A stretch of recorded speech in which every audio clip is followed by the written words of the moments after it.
Friends, welcome to our channel. இன்னைக்கு வீடியோவில் என்ன பார்க்க போகிறோம் அப்படின்னு பார்த்தீங்கன்னா, நம்மளுடைய சேனலை தொடர்ந்து பார்த்துட்டு இருக்கிற நம்மளுடைய சப்ஸ்கிரைபர் ஒருத்தவங்க அவங்களுக்கான வருமானத்தை சொல்லி அந்த வருமானத்தில் எப்படி பட்ஜெட் பிளான் பண்ணலாம், அந்த பட்ஜெட்குள்ளே பார்த்தீங்க அப்படின்னா நான் வந்து கோல்டு சேவ் பண்ணுறதுக்கும் லேண்டு வாங்கணும் அப்படின்னு நினைக்கிறேன், அதற்கும் ஐடியா கொடுங்க அப்படின்னு கேட்டிருந்தாங்க. அதற்கான டிப்ஸ் அண்ட் ட்ரிக்ஸை தான் இந்த வீடியோவில் உங்களோட ஷேர் பண்ணியிருக்கிறேன். அதனால் வீடியோவை ஸ்கிப் பண்ணாமல் முழுமையாக பாருங்கள். அதுவும் இல்லாமல் நீங்கள் வந்து இடம் வாங்கணும், தங்கம் சேமிக்கணும் அப்படின்னு நினைக்கிறீங்கன்னா எப்படியெல்லாம் பிளான் பண்ணலாம் அப்படிங்கிறத ஐடியாவுமே நான் வந்து கொடுத்துருக்கேன். அதனால் ஸ்கிப் பண்ணாமல் முழுமையாக பாருங்கள். வீடியோக்கு போகிறதுக்கு முன்னாடி நம்ம சேனலை பார்த்து சப்போர்ட் பண்ணியிருக்கிற உங்கள் அத்துணை பேருக்கும் என்னுடைய மனமார்ந்த நன்றிகளை தெரிவிச்சுக்கிறேன். இது வரைக்கும் சப்ஸ்கிரைப் பண்ணலைன்னா எனக்காக சப்ஸ்கிரைப் பண்ணி வச்சுட்டு பாருங்கள். வாங்க வீடியோக்குள்ளே போவோம். இப்போ நம்மளுடைய சப்ஸ்கிரைபர் சொன்ன வருமானம் பார்த்தீங்க அப்படின்னா, ஒருத்தருக்கு வீட்டில் ஹஸ்பண்ட் அண்ட் ஒய்ஃபு 2 பேருமே வேலைக்கு போகிறாங்க. ஒருத்தருக்கு 14,000 ரூபாய் வருமானம், இன்னொருத்தருக்கு 16,000 ரூபாய் வருமானம். அப்போ டோட்டலாக பார்த்தீங்கன்னா அந்த ஃபேமிலிக்கு வந்து 30,000 ரூபா வருமானம் வருது. இந்த 30,000 ரூபா வருமானத்துக்கு எனக்கு வந்து ஃபேமிலி பட்ஜெட் பிளான் பண்ணி கொடுங்க, அதுவும் இல்லாமல் கோல்டு சேவிங்கும் லேண்டும் வாங்குறதுக்கு ஐடியாஸ் கொடுங்க அப்படின்னு கேட்டிருக்காங்க. இப்போ தொடர்ந்து நம்ம வந்து பார்க்கலாம். இப்போ வந்து வரவு அப்படிங்கிறது ஒன்று இருக்குது அப்படின்னா அதில் வந்து நம்ம என்ன பண்ணணும்னா சேமிப்புக்கு அப்படின்னு எடுத்து வச்சுட்டு அதுக்கப்புறம் செலவுகளுக்கு அப்படின்னு சொல்லிட்டு தான் நம்ம வந்து எப்போவுமே அமௌண்ட்டை வந்து செலவு பண்ணணும். அப்போ தான் நம்ம என்ன பண்ண முடியும் அப்படின்னா சேமிப்பு அப்படிங்கிறத தொடர்ந்து நம்ம செய்ய முடியும். ஏன்னா செலவுகள்லாம் செஞ்சுட்டு நம்ம சேமிக்கலாம் அப்படின்னு நினச்சோன்னா ஒரு காலத்துலையும் நம்மளால் என்ன பண்ண முடியாது அப்படின்னா சேமிக்க முடியாது. அதனால் பார்க்குற வியூவர்ஸ் இது வரைக்கும் பண்ணலை அப்படின்னாலும் கண்டிப்பாக ட்ரை பண்ணி பாருங்கள். 1 or 2 மந்த்து கஷ்டமாக இருக்கும், அதுக்கப்புறம் வந்து நம்ம பழகிடுவோம். இப்போ அதுவும் இல்லாமல் பார்த்தீங்கன்னா இப்போ இவங்க லேண்டு வாங்கணும், கோல்டு வந்து சேவ் பண்ணணும் அப்படின்னு நினைக்கிறாங்க அப்படிங்கிற பட்சத்தில் கண்டிப்பாக அவங்க வந்து அவாய்ட் இஎம்ஐ லோனு, எந்த ஒரு லோனோ எந்த ஒரு இஎம்ஐயோ நம்ம வந்து என்ன பண்ணக்கூடாது அப்படின்னா கண்டிப்பாக நம்மளுக்கு இருக்காத மாதிரி பார்த்துக்கணும். இல்லை புதுசாக வாங்கணும்னு நினச்சா கூட கண்டிப்பாக அவாய்ட் பண்ணிவிடுங்க. அடுத்தது பார்த்தீங்க அப்படின்னா ரெடியூஸ் அவர் எக்ஸ்பென்சஸ் அப்படிங்கிறது தான். இப்போ இருக்கிற காலகட்டத்தில் விலைவாசி உயர்வு அப்படிங்கிறது நம்மளால் கட்டுப்படுத்தவே முடியல அப்படிங்கிற அளவுக்கு, நம்மளால் ஏற்றுக்கவே முடியல அப்படிங்கிற அளவுக்கு இருக்குது. இந்த இடத்துல ஒரு சின்ன விஷயத்தை நான் ஷேர் பண்ணுறேன். இப்போ வந்து இட்லி அரிசி அப்படிங்கிறது நம்ம வந்து அவசியம் அப்படிங்கிற பட்சத்தில் சாப்பாட்டு அரிசி இருக்கு இல்லைங்களா, ரைஸ் எல்லாம் பார்த்தீங்க அப்படின்னா கிட்டத்தட்ட 5 ரூபாயிலேருந்து 10 ரூபா வரைக்கும் பார்த்தீங்கன்னா இந்த ஒரு 6 மந்த்துக்குள்ளேயே நம்மளுக்கு வந்து இன்க்ரீஸ் ஆகிருக்கு. இது வந்து எக்ஸாம்பிளுக்கு சொல்கிறேன். இதே மாதிரி ஒவ்வொரு மளிகை பொருளும் பார்த்தீங்கன்னா ரேட்டு வந்து மாதம் இன்க்ரீஸ் ஆகிட்டே இருக்குது. அப்படி இருக்கிற பட்சத்தில் நம்ம வந்து மற்ற செலவுகளை வந்து கண்டிப்பாக குறைக்கிறதுக்கு தான் முயற்சி பண்ணணும். ஏன்னா மளிகை செலவு அதிகரிக்கும் பொழுது நம்மளுடைய செலவுக்கான பணம் வந்து நம்மளுக்கு போதுமானதாக இருக்காது. அதனால் எப்படியாவது நம்மளுடைய செலவுகளை குறைக்கிறதுக்கு முயற்சி பண்ணணும் அப்படிங்கிறது தான். அது இல்லாமல் மணி சேவிங் டிப்ஸ் வந்து நான் கண்டிப்பாக ஃபாலோ பண்ணுங்கள். நம்ம சேனலில் மணி சேவிங் டிப்ஸ்ன்னு சொல்லிட்டு ஒரு பிளேலிஸ்ட் இருக்குது. அதை வந்து நீங்கள் வந்து பார்க்குற விருப்பம் இருந்துச்சுன்னா ஒரு முறை விசிட் பண்ணி பாருங்கள். கண்டிப்பாக அதுலேருந்து நிறைய ஐடியாஸ் உங்களுக்கு கிடைக்கும். அதையும் ட்ரை பண்ணுங்கள், அதையும் வந்து ஃபாலோ பண்ண ட்ரை பண்ணுங்கள். அடுத்தது வந்து சிக்கனம் அப்படிங்கிறது கண்டிப்பாக தேவை அப்படின்னு நான் சொல்லுவேன். ஏன்னா 30,000 ரூபாயை வச்சு நம்ம வந்து ஃபேமிலியை ரன் பண்ணுறதே இந்த காலகட்டத்தில் கஷ்டம். அப்படிங்கிறப்போ நம்ம வந்து தங்கமும் சேமிக்கணும், இடமும் வாங்கணும் அப்படின்னா இந்த விஷயங்களை நம்ம வந்து செய்யாமல் இருக்கிறதுக்கு முயற்சி பண்ணணும்.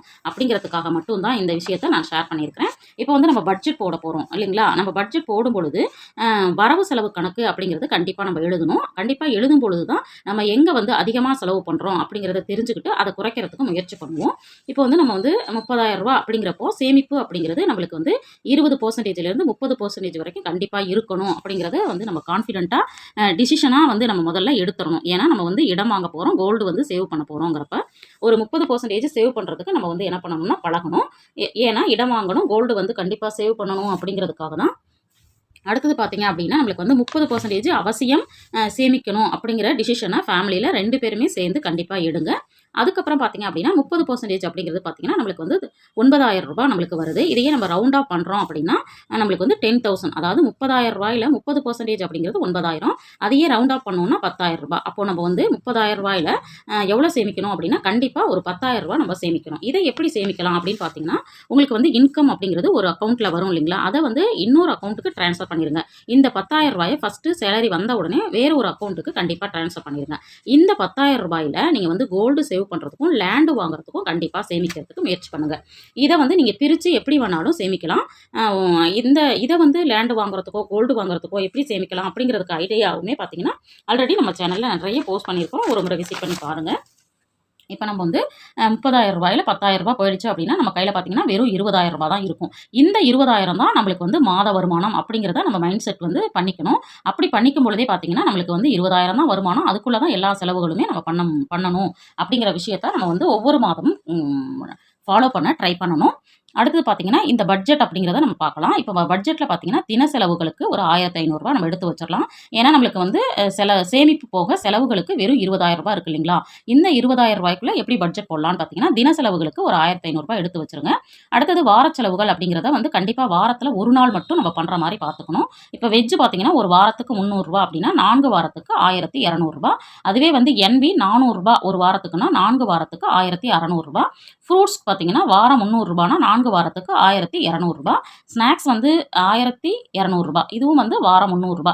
இத வந்து நம்ம ஸ்ட்ரிக்ட்டா ஃபாலோ பண்ண ட்ரை பண்ணணும் அப்படிங்கிறது தான். ஏன்னா, இதில தான் நம்ம வந்து அதிகமா வந்து ஒரு ஒரு நாள் இல்ல, ஒரு நாள் வந்து அதிகமா செலவாகும். இதில கொஞ்சம் எப்படி வந்து சேவ் பண்ணலாம் அப்படிங்கிறதையும் பார்க்கலாம். இல்ல இது வந்து உங்களுக்கு போதுமானதா இருக்கு அப்படின்னா, இதையே மெயின்டெயின் பண்ணலாம். இல்ல இத விட கூடுதலா உங்களுக்கு செலவாகுது அப்படின்னா, நீங்க கூடுதலா கொஞ்சம் வந்து அதிகரிச்சு உங்களுக்கான செலவுகளுக்கு தகுந்த மாரி இந்த இடத்துல நீங்க என்ன பண்ணிக்கலாம் அப்படின்னா, மாடிஃபை பண்ணிக்கலாம். இப்ப வார செலவுகளுக்கு நம்மளுக்கு எவ்வளோ அமௌண்ட் தேவைப்படுதுன்னா, ரூ. 5,200. பட் வந்து இந்த ஒரு ரூ. 200 சேவிங்கா மாத்துறோம்னா, ஒரு ரூ. 5,000க்குள்ள நம்ம வந்து வார செலவுகள் பண்றதுக்கு நம்ம பழகிடணும். அடுத்தது வந்து மாத செலவுகள். இந்த மாத செலவுகள் அப்படிங்கிறது பார்த்தீங்க அப்படின்னா, நான் வந்து வாடகைக்கு ரூ. 5,000 போட்டிருக்கேன். பட் வந்து நீங்க இடம் வாங்கணும், கோல்டு வாங்கணும் அப்படின்னு நினைக்கிறீங்கன்னா, கண்டிப்பா லீஸுக்கு வந்து வீடு எடுத்து தங்குறது வந்து பெஸ்ட்டா இருக்கும். ஒரு ரூ. 1,50,000 ரூ. 2,00,000 இப்பலாம் பார்த்தீங்கன்னா, சாதாரணமா ரூ. 5,00,000 ரூ. 10,00,000 வரைக்குமே என்ன பண்றாங்க அப்படின்னா, லீஸுக்கு வந்து குடுக்குறதா சொல்றாங்க. பட் வந்து உங்களுக்கான வருமானத்துக்கு தகுந்த மாதிரி ஒரு ரூ. 5,00,000க்குள்ள உங்களுக்கு வந்து கிடைக்குது அப்படின்னா, கண்டிப்பா லீஸுக்கு போறது வந்து பெஸ்ட்டா இருக்கும். இந்த வாடகை பணம் அப்படிங்கிறது நம்மளுக்கு சேவ் ஆகும். அடுத்தது மளிகைக்கு பார்த்தீங்கன்னா, ரூ. 3,000. இது வந்து ரேஷன்ல இருக்கிற எல்லா பொருளையும் யூஸ் பண்ணா தான் நம்மளுக்கு வந்து ரூ. 3,000க்குள்ள நம்மளுக்கு வந்து பட்ஜெட் மளிகைக்கு ஒதுக்க முடியும். அடுத்தது வந்து பால் வந்து 1,200, ஈபிக்கு வந்து ரூ. 300. ஏன்னா 2 மாசத்துக்கு ஒரு தடவ தான் கட்டுவோம். அப்ப 300 + 300 ரூ. 600 இருந்தா நம்மளுக்கு போதுமானதா இருக்கும். அடுத்தது வந்து கேஸுக்கு வந்து 1 மாசம் ரூ. 600 எடுத்து வைக்கிறீங்க அப்படின்னா, இன்னொரு மாசம் ரூ. 600 எடுத்து வச்சீங்கன்னா, 2 மாசத்துக்கு ஒரு முறை கண்டிப்பா சிலிண்டர் வந்து நம்ம மாத்தியே ஆகணும். அதனால அது போதுமானதா இருக்கும். அடுத்தது வந்து கேபிளுக்கு வந்து ஒரு ரூ. 250, பெட்ரோலுக்கு வந்து ஒரு ரூ. 1,000 நான் வந்து போட்டிருக்கேன். அதுவும் இல்லாம பெண்களா இருக்கீங்க அப்படின்னா, கண்டிப்பா ஃப்ரீயா கிடைக்கக்கூடிய பஸ்ஸ அப்பப்ப யூஸ் பண்ணிக்கோங்க. அதுல வந்து பணம் வந்து சேவ் ஆகும். அடுத்தது பார்த்தீங்கன்னா, மெடிக்கலுக்கு பார்த்தீங்கன்னா ரூ. 500, மொபைலுக்கு வந்து கண்டிப்பா ரூ. 500 தேவை. அதுக்கு அடுத்தது எமர்ஜென்சி ஃபண்ட் அப்படின்னு ஒரு ரூ. 500 ஒதுக்குங்க. இப்ப இந்த கேட்டகரி வாடகை, மளிகை, பால், ஈபி, கேஸ், கேபிள், பெட்ரோல் இப்படி வரிசையா நம்ம சொல்றோம் இல்லைங்களா? இந்த கேட்டகரி இல்லாம நம்மளுக்கு நிறைய செலவுகள் இருக்கும். அந்த மாதிரி வேறு சொல்ல முடியாத செலவுகள் இருக்கு அப்படின்னா, அதுக்கு வந்து ஒரு அதர்ஸ்ன்னு போட்டு நான் வந்து ஒரு ரூ. 450 ஒதுக்கியிருக்கேன். இப்போ டோட்டலா பார்த்தீங்கன்னா, நம்மளுக்கு எவ்வளோ அமௌண்ட் வருது அப்படின்னா, ரூ. 13,300 வந்திருக்கு. இப்போ இதுல வந்து பார்த்தீங்க அப்படின்னா, இங்க வந்து மாத செலவுகளுக்கு 13,300, இங்க வந்து 5,200, இங்க வந்து 1,500. இப்ப 3யும் நம்ம கூட்டணும் அப்படின்னு பார்த்தீங்கன்னா, நம்மளுக்கு வந்து ரூ. 20,000 வந்துரும். கண்டிப்பா ரூ. 5,000 வார செலவுகள் அப்படிங்கிறது போதுமானதா இருக்கும். அதே மாரி 13,000, 14,000 அப்படிங்கிறது மாத செலவுகளுக்கும் சரியான அமௌண்ட்டா இருக்கும். தினச்செலவுகள் அப்படிங்கிற இடத்துல நீங்க 1,000 போடலாம், 1,500 போடலாம். ஏன்னா சிலர் வந்து தினச்செலவுகள் நிறைய பண்ணுவோம், சிலர் வந்து சின்னச்செலவுகள் கம்மியா பண்ணுவோம். அப்போ உங்க ஃபேமிலியில வந்து எப்படி வந்து செலவுகள் வந்து ஆகுதோ, அதுக்கு தகுந்த மாரி நீங்க இந்த செலவுகள வந்து கண்டிப்பா மாடிஃபை பண்ணி, அதுக்கு தகுந்த மாரி பட்ஜெட்டை எழுதி வச்சுட்டு, அதுக்கு தகுந்த மாரி செலவுகள பண்ண ஆரம்பிங்க. இப்படி பண்ணும்பொழுது பார்த்தீங்கன்னா, கண்டிப்பா உங்களால சேவ் பண்ண முடியும். கோல்டு சேவ் பண்ணணும்னு நினைக்கிறீங்கன்னா, உங்களுக்கு ஜுவல்லரியா தேவைப்படுது அப்படின்னா, கண்டிப்பா நகை சீட்டு வந்து போட்டு, அதுல வந்து கொஞ்சம் கொஞ்சமா ஜுவல்லர் வாங்குங்க. அதுவும் இல்லாம பார்த்தீங்க அப்படின்னா, நீங்க வந்து ஜுவல்லரி தேவைப்படல அப்படின்னா, நம்ம வந்து இன்வெஸ்ட்மென்ட்டுக்காக பண்ண போறீங்க அப்படிங்கிறப்போ, நீங்க என்ன பண்ணணும்னா, காயின்ஸ் வாங்கலாம், அல்லது பேப்பர் கோல்டு வாங்கலாம், அல்லது ஷேர் மார்க்கெட்ல டிமேட் அக்கவுண்ட் ஓப்பன் பண்ணி, அதுல வந்து நம்ம என்ன பண்ணலாம் அப்படின்னா, கோல்டு பீஸா கூட நம்ம வந்து வாங்கிக்க முடியும். இது ஒரு ஆப்ஷன். கண்டிப்பா இத வந்து நீங்க ட்ரை பண்ணுங்க. அதே மாரி லேண்ட் வாங்கணும் அப்படின்னு நினைக்கிறீங்கன்னா, ஒரு வருஷம் வந்து ஒரு ஆர்டி மாதிரி நீங்க வந்து போடுங்க. அதுல ஒரு அமௌண்ட் கிடைக்கும் இல்லைங்களா? அந்த அமௌண்ட்ட எடுத்து நீங்க வந்து ஃபிக்ஸட் டெபாசிட்டா போட்டுருங்க. அப்போ வந்து ஒரு அக்கவுண்ட்ல வந்து நம்மளுக்கு வட்டி தொகையோட ஒரு குறிப்பிட்ட அமௌண்ட் நம்மளுக்கு கிடைக்கும். அதை எடுத்து திரும்பவும் நம்ம என்ன பண்ணலாம் அப்படின்னா, ஃபிக்ஸட் டெபாசிட்லயே நம்ம வந்து போடும்பொழுது, நம்மளுக்கு வந்து கூடுதலான அமௌண்ட் கிடைக்கும். இப்போ வந்து லேண்ட் வாங்குறதுக்கு நீங்க வந்து எவ்வளோ வருடங்கள் உங்களுக்கு தேவைப்படும்னு நினைக்கிறீங்களோ, அதுக்கு தகுந்த மாரி உங்களுடைய இன்வெஸ்ட்மெண்ட்ட மாத்துங்க. இது வந்து நீங்க ஒரு 5 வருஷத்துல பண்ண போறீங்க அப்படின்னா, கண்டிப்பா இது வந்து ஒரு பெஸ்ட் ஐடியாவா இருக்கும். ஃபிக்ஸட் டெபாசிட்ல போட்டு கொஞ்சம் கொஞ்சமா சேர்த்து நம்ம என்ன பண்ணலாம் அப்படின்னா, லேண்ட் வாங்குறதுக்கு பயன்படுத்தலாம். இல்ல வந்து உங்களுக்கு ஷேர் மார்க்கெட்ல போட்டா உங்களுக்கு பயம் இல்ல, நம்ம வந்து இன்வெஸ்ட் பண்ணலாம்னு நினைச்சீங்கன்னா, கண்டிப்பா சிஸ்டமேட்டிக் இன்வெஸ்ட்மென்ட் பிளான் அப்படின்னு சொல்றது, அதாவது மியூச்சுவல் ஃபண்ட்ல போடுறதுக்கு ட்ரை பண்ணுங்க. ஆனா இதுல என்னன்னா, நம்மளுக்கு வந்து ரிட்டர்ன்ஸ் வந்து ஒரு 5 இயர்ஸ்க்கு அப்புறம் அப்படிங்கிறப்ப, கண்டிப்பா நம்மளுக்கு வந்து நல்ல ரிட்டர்ன்ஸ் தான் கிடைக்கும். இருந்தாலும் ஷூரிட்டியா நம்மளால சொல்ல முடியாது. ஏன்னா மார்க்கெட் ரேட் வந்து ஏறுது, இறங்குது அப்படிங்கிற பட்சத்துல, நம்மளுக்கு வந்து இதுல வந்து குறையறதுக்கும் வாய்ப்பு இருக்கு அப்படிங்கிற பட்சத்துல, நம்ம வந்து அதுல வந்து இன்வெஸ்ட்மெண்ட்ட பண்ணலாம் அப்படின்னு உங்களுக்கு தோணுதுன்னா, கண்டிப்பா அதில பண்ணுங்க. இல்ல அப்படின்னா, நம்ம வந்து இந்த மாதிரி ஆர்டி, எஃப்டி இந்த மாதிரி சேவிங்ஸ்ல வந்து பண்ணி வச்சு, நம்ம வந்து என்ன பண்ணணும் அப்படின்னா, லேண்ட் வாங்குறதுக்கு நம்ம வந்து பிளான் பண்ணலாம். இந்த ஐடியா வந்து கண்டிப்பா உங்களுக்கு யூஸ்ஃபுல்லா இருந்திருக்கும்னு நினைக்கிறேன். வீடியோ பிடிச்சிருந்தா லைக் பண்ணுங்க, ஷேர் பண்ணுங்க, கமெண்ட் பண்ணுங்க. மறக்காம நம்ம சேனல சப்ஸ்கிரைப் பண்ணி வச்சுட்டு பாருங்க. தேங்க்ஸ் ஃபார் வாட்சிங்.